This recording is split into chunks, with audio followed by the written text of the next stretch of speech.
Please do like share and subscribe, और कृपया करके इस चैनल को बढ़ाने के लिए आप इसको सब्सक्राइब कीजिए, साथ साथ अपने दोस्तों के बीच में भी इसको शेयर ज़रूर कीजिए। धन्यवाद। गुड इवनिंग फ्रेंड्स, आज की अपडेट कुछ इस प्रकार से है। पाकिस्तान के विदेश मंत्री बिलावल भुट्टो सोमवार को पीओके में थे। यहाँ पर उन्होंने प्रांतीय सभा को संबोधित किया और फिर एक बार कश्मीर का राग अलापा। श्रीनगर में G20 आयोजन के दौरान ही बिलावल पीओके के दौरे पर निकले हैं। बिलावल 23 मई तक पीओके में रहेंगे। प्रांतीय सभा को संबोधित करते हुए बिलावल ने कहा कि वो पाकिस्तान के पहले विदेश मंत्री हैं जो पीओके का दौरा कर रहे हैं। बिलावल ने कहा कि जिस गंभीरता से पीओके प्रांत के मंत्री सभा में आए हैं तो यह बताने के लिए काफ़ी है कि पाकिस्तान इस मामले के लिए कितना संजीदा है। बिलावल ने जम्मू कश्मीर को एक विवादित एजेंडा कहकर संबोधित किया। उनका कहना था कि ये एक ऐसा एजेंडा है जो बंटवारे के समय से ही अधूरा है। उनकी माने तो पीओके को उन्होंने काफ़ी संघर्ष के बाद हासिल किया है। उनकी माने तो इतिहास को कभी नहीं बदला जा सकता। भारत आज दुनिया को यह आश्वस्त करने में लगा कि जम्मू कश्मीर एक अविवादित हिस्सा है, उसकी सीमा में आता है, मगर इतिहास रखता है कि कैसे भारत जम्मू कश्मीर विवाद को संयुक्त राष्ट्र सुरक्षा परिषद यूएनएससी तक लेकर गया था। वहाँ पर जम्मू कश्मीर विवाद को अंतर्राष्ट्रीय मसले के तौर पर पहचान मिली। बिलावल की माने तो यूएन ने यहाँ पर जनमत संग्रह की बात कही थी, लेकिन भारत ने आज भी यहाँ के नागरिकों को इसका अधिकार नहीं दिया है। उन्होंने दुनिया से अपील की कि उनकी माने तो भारत अंतर्राष्ट्रीय नियमों का उल्लंघन कर रहा है, साथ ही कश्मीर के निवासियों को भी उनके हक देने से इनकार कर रहा है। भारत को सुरक्षा परिषद के नियमों के तहत 7 दशकों से जारी वादा खिलाफी का तोड़ना होगा और जनमत संग्रह कराना होगा। उन्होंने जनमत संग्रह न कराने को गैरकानूनी करार दिया है। बिलावल की माने तो आज भारत ने कश्मीर को एक खुले जेल में तब्दील करके रख दिया है। यहाँ पर कश्मीरियों को डर के साए में सांस लेने के मजबूर होना पड़ रहा है। उनकी माने तो हज़ारों कश्मीरियों की हत्या की गई है, कई गायब हैं। बिलावल के मुताबिक भारत की सेनाएं कश्मीरियों पर अत्याचार कर रहे हैं। बिलावल ने कहा कि 5 अगस्त 2019 को भारत ने एक पक्षीय तरीके से एक फैसला लिया और कश्मीरियों पर अत्याचार का एक नया तरीका शुरू कर दिया। उन्होंने आरोप लगाया कि भारत कश्मीर की स्थिति को बदलने की कोशिशों में लगा है। बिलावल ने कहा कि इतना सब कुछ होने के बाद भी अंतर्राष्ट्रीय समुदाय चुपचाप कैसे बैठ सकता है। पाकिस्तान के विदेश मंत्री ने कहा कि जिस समय यह वो पीओके में कश्मीर पर चर्चा कर रहे हैं, उसी समय भारत कश्मीर में G20 का आयोजन कर रहा है। जम्मू, लेह और श्रीनगर में पिछले हफ्ते पहले ही Y20 की मीटिंग आयोजित हो चुकी है। भारत की तरफ से कश्मीर में सामान्य स्थितियों की बात की जाती है, जबकि यह धरती पर सबसे ज़्यादा सैनिकों की मौजूदगी वाली जगह है। बिलावल ने कहा कि भारत आतंकवाद के आरोपों की आड़ में कश्मीर के मसले से किनारा नहीं कर सकता। पाकिस्तानी विदेश मंत्री का कहना था कि पाकिस्तान कश्मीर के बिना अधूरा है। पाकिस्तान कश्मीर के लोगों की एक ही संस्कृति है, एक ही सभ्यता और एक ही जैसे रिवाज हैं। बिलावल ने कहा कि पाकिस्तान भारत के अच्छे रिश्ते चाहता है, लेकिन ये रिश्ते विवादों से किनारा करके नहीं बल्कि उन्हें निपटाकर ये हासिल किया जा सकता है।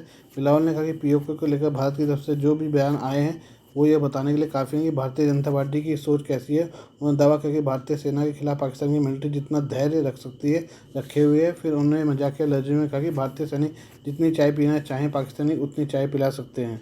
प्रधानमंत्री नरेंद्र मोदी ने सोमवार को न्यूजीलैंड के अपने समकक्ष क्रिस हिप्किंस से पहली बार मुलाकात की। इस दौरान दोनों नेताओं ने द्विपक्षीय संबंधों को पूरी श्रृंखला पर चर्चा की एवं व्यापार और वाणिज्य, शिक्षा और खेल जैसे विभिन्न क्षेत्रों में सहयोग बढ़ाने पर सहमति जताई। मोदी द्विपक्षीय संबंधों को बढ़ावा देने के लिए भारत और प्रशांत क्षेत्र के 14 द्वीपीय देशों के बीच एक महत्वपूर्ण शिखर सम्मेलन की मेजबानी करने के लिए पापुआ न्यू गिनी की अपनी पहली यात्रा पर रविवार को यहां पहुंचे।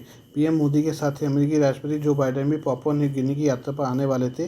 क्रिस हिप्किंस का प्लान था कि वह बाइडेन और पीएम मोदी से मिलेंगे, लेकिन बाद में बाइडेन ने अपनी यात्रा रद्द कर दी। बाइडेन की यात्रा रद्द करने के बाद इस बात पर संशय था कि न्यूजीलैंड के प्रधानमंत्री विशेष रूप से पीएम मोदी से मिलने के लिए आएंगे या नहीं, लेकिन उन्होंने अपनी यात्रा रद्द नहीं की और पीएम मोदी से मुलाकात करने के लिए पापुआ न्यू गिनी पहुंचे। सूत्रों के मुताबिक उन्होंने कहा कि मैं पीएम मोदी से मिलना चाहता हूं, इसलिए पीएनजी जाऊंगा। मोदी ने हिंद प्रशांत द्वीप सहयोग मंच FIPIC शिखर सम्मेलन से इतर हिप्किंस से मुलाकात की। हिप्किंस ने जनवरी में कार्यभार संभाला था। उसके बाद दोनों प्रधानमंत्रियों की पहली मुलाकात थी। प्रधानमंत्री मोदी ने ट्वीट किया, न्यूजीलैंड के प्रधानमंत्री क्रिस हिप्किंस के साथ शानदार बैठक हुई है और भारत न्यूजीलैंड संबंधों की पूरी श्रृंखला पर चर्चा की है। हमने इस बारे में बातचीत की कि हमारे देशों के बीच वाणिज्यिक और सांस्कृतिक संबंधों को किस प्रकार बेहतर बनाया जाए। भारतीय विदेश मंत्रालय ने कहा कि दोनों नेताओं ने व्यापार एवं वाणिज्य, शिक्षा, संस्कृति, खेल और लोगों से लोगों के संबंधों सहित विभिन्न क्षेत्रों में सहयोग बढ़ाने पर सहमति जताई। विदेश मंत्रालय ने ट्वीट किया कि भारत न्यूजीलैंड संबंधों को नई गति दी जा रही है। प्रधानमंत्री नरेंद्र मोदी ने पोर्ट मोरेस्बी में न्यूजीलैंड के प्रधानमंत्री क्रिस हिप्किंस से मुलाकात की। आइए अब पापुआ न्यू गिनी के बारे में बात कर ले। पापुआ न्यू गिनी में सोमवार को तीसरे भारत प्रशांत द्वीप सहयोग शिखर सम्मेलन की प्रधानमंत्री नरेंद्र मोदी ने सह अध्यक्षता की। इस दौरान पीएम मोदी ने कहा कि भारत बहुपक्षवाद में विश्वास करता है और स्वतंत्र खुले हिंद प्रशांत क्षेत्र का समर्थक है। इस दौरान उन्होंने एक ऐसी बात कही जिससे सभी सदस्य देश जरूर गदगद हो गए होंगे। प्रधानमंत्री मोदी ने इस शिखर सम्मेलन में बोलते हुए कहा कि मेरे लिए आप छोटे द्वीप देश नहीं है बल्कि एक बड़े महासागर वाले देश हैं। प्रधानमंत्री नरेंद्र मोदी ने पापुआ न्यू गिनी के प्रधानमंत्री जेम्स मरापे के साथ तीसरे भारत प्रशांत द्वीप समूह सहयोग FIPIC शिखर सम्मेलन की सह अध्यक्षता की। इस समिट को संबोधित करते हुए पीएम मोदी ने कहा कि भारत बिना किसी झिझक के प्रशांत द्वीप देशों के साथ अपने अनुभव और क्षमताओं को शेयर करने के लिए तैयार है। उन्होंने कहा भारत को आपके विकास का भागीदार होने पर गर्व है। आप भारत पर एक विश्वसनीय भागीदार के रूप में भरोसा कर सकते हैं। हम बिना किसी हिचकिचाहट के आपके साथ अपने अनुभव और क्षमता को साझा करने के लिए तैयार है। प्रधानमंत्री नरेंद्र मोदी ने कहा कि जलवायु परिवर्तन, प्राकृतिक आपदा, भूख, गरीबी और स्वास्थ्य से जुड़ी चुनौतियां पहले से ही थी, अब नई समस्याएं पैदा हो रही हैं। मुझे खुशी है कि भारत मुश्किल के समय में अपने मित्र प्रशांत द्वीप देशों के साथ खड़ा रहा। उन्हें आगे कहा कि भारत G20 के माध्यम से ग्लोबल साउथ की चिंताओं, उनकी अपेक्षाओं और उनकी आकांक्षाओं को दुनिया तक पहुंचाना अपनी जिम्मेदारी मानता है। उन्होंने कहा कि G7 शिखर सम्मेलन में भी पिछले 2 दिन में उनका यही प्रयास था। इससे पहले सोमवार को पीएम मोदी ने पापुआ न्यू गिनी के उनके समकक्ष से एक द्विपक्षीय मीटिंग की और वाणिज्य, प्रौद्योगिकी और स्वास्थ्य देखभाल के साथ साथ जलवायु परिवर्तन में सहयोग पर चर्चा की। मीटिंग को लेकर पीएम मोदी ने एक ट्वीट किया, प्रधानमंत्री जेम्स मरापे और मैंने भारत और पापुआ न्यू गिनी के बीच द्विपक्षीय संबंधों की पूरी श्रृंखला को कवर करते हुए बहुत उपयोगी बातचीत की। हमने वाणिज्य, टेक्नोलॉजी, स्वास्थ्य सेवा, जलवायु परिवर्तन को लेकर सहयोग बढ़ाने पर चर्चा की। प्रधानमंत्री 3 देशों की यात्रा में दूसरे देश पापुआ न्यू गिनी पहुंचे हैं। यहाँ वह अब तक जाने वाले पहले भारतीय पीएम हैं। प्रधानमंत्री मोदी हिंद प्रशांत महासागर के देश पापुआ न्यू गिनी के दौरे पर हैं। वहाँ उन्होंने FIPIC के तीसरे सम्मेलन में हिस्सा लिया। बैठक के बाद प्रधानमंत्री मोदी ने हिंद प्रशांत महासागर के देशों के लिए 12 सूत्रीय एक्शन प्लान का ऐलान किया। इस एक्शन प्लान के तहत बताया गया है कि भारत सरकार हिंद प्रशांत महासागर के द्वीपीय देशों की क्या मदद करने वाली है। बता दें कि हिंद प्रशांत महासागर में चीन के बढ़ते दखल को रोकने के लिए भारत हिंद प्रशांत देशों के साथ अपने संबंध मजबूत कर रहा है। पीएम मोदी का यह दौरा भी उस रणनीति का हिस्सा है। हिंद प्रशांत क्षेत्र के देशों को भारत देगा ये तोहफे। प्रधानमंत्री नरेंद्र मोदी ने हिंद प्रशांत देशों के लिए 12 सूत्रीय एक्शन प्लान तैयार किया है। इसके तहत भारत सरकार फिजी में एक 100 बेड के अस्पताल का निर्माण कराएगी। पापुआ न्यू गिनी में एक IT और साइबर सिक्योरिटी ट्रेनिंग हब बनाया जाएगा। अगले 5 सालों में सागर अमृत स्कॉलरशिप के तहत 1000 स्कॉलरशिप दी जाएंगी। 2023 में पापुआ न्यू गिनी में जयपुर फूड कैंप आयोजित किया गया था। अब हिंद प्रशांत क्षेत्र के अन्य देशों में भी ऐसे 2 कैंप आयोजित किए जाएंगे। FIPIC SME डेवलपमेंट प्रोजेक्ट की शुरुआत की जाएगी, जिसमें हिंद प्रशांत देशों में छोटे और मझोले उद्योगों को स्थापित करने में मदद की जाएगी। अक्षय ऊर्जा को बढ़ावा देने के लिए हिंद प्रशांत देशों की सरकारी इमारतों पर सोलर प्रोजेक्ट बनाए जाएंगे।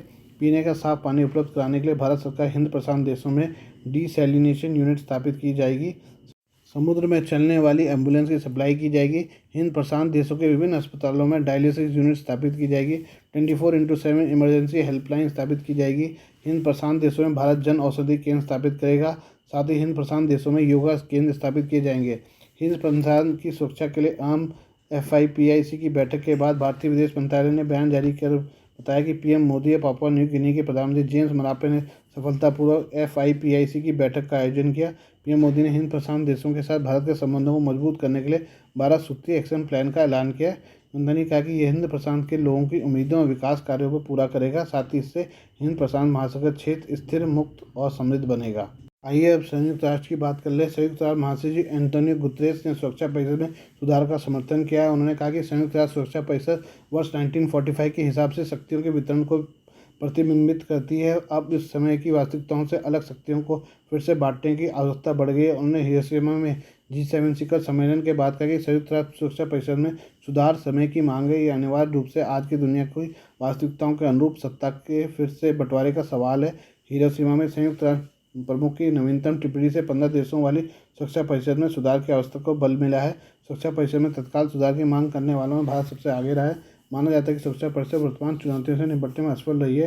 हिरोशिमा में G7 सत्र को संबोधित करते हुए प्रधानमंत्री नरेंद्र मोदी ने सवाल उठाया, जब इन चुनौतियों से निपटने के लिए संयुक्त राष्ट्र का गठन किया गया था तो विभिन्न मंचों को शांति और स्थिरता से जुड़े मुद्दों पर विचार विमर्श क्यों करना पड़ा। पिछले महीने संयुक्त राष्ट्र में भारत के स्थायी प्रतिनिधि रुचिरा काम्बोज ने कहा था कि भारत संयुक्त राष्ट्र चार्टर का एक संस्थापक हस्ताक्षर करता है। इस चार्टर पर 26 जून 1945 को सैन फ्रांसिस्को में हस्ताक्षर किए गए थे। काम्बोज ने कहा था कि 77 साल बाद जब हम ये देखते हैं कि दुनिया के सबसे बड़े लोकतंत्र भारत, अफ्रीका और लैटिन अमेरिका को वैश्विक निर्णय लेने से बाहर रखा जाता है, तो हमें सुधारों की जरूरत महसूस होती है। आज के लिए बस इतना ही। बाकी मिलते हैं कल आपसे नई खबरों के साथ। धन्यवाद।